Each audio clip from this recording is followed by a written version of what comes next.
Regarde, regarde, regarde, regarde, regarde. Quelle allure incroyable.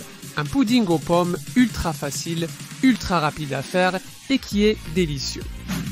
Salut à tous! Que diriez-vous d'un dessert délicieux, crémeux et simple à réaliser? Eh bien, nous l'avons ici, de plus, aujourd'hui en version pomme. Je commence par éplucher 3 pommes, donc nous prenons un couteau ou un éplucheur. Je suis plus de l'équipe éplucheur, mais bon, chacun utilise ce qu'il peut. Et puis, nous coupons les pommes en dés plus ou moins petits, parce que nous allons tout broyer après. Donc, nous le mettons dans un récipient large comme celui-ci. Tout à l'intérieur et nous continuons à ajouter de la magie, du goût et des ingrédients. D'abord, un peu de cannelle en poudre. J'en mets une cuillère à soupe entière parce que j'adore ça. Et 800 ml ou 4 tasses de lait. Mais si vous faites attention, je vais en réserver une partie. Je vais simplement en mettre assez pour couvrir.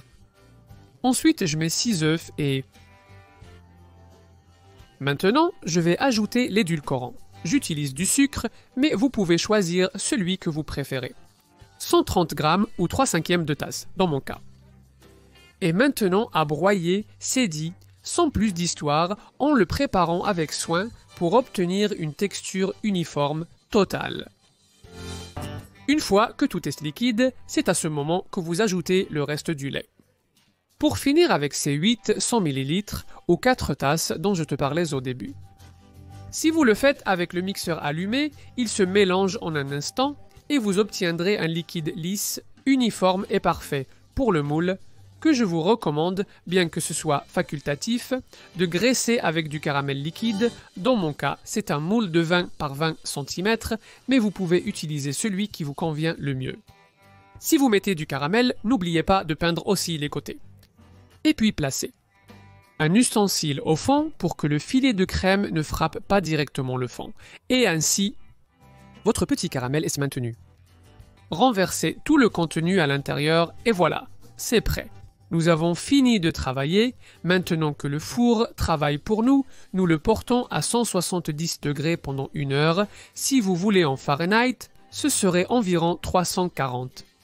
C'est sûr, dans la partie moyenne-basse, avec de la chaleur en haut et en bas.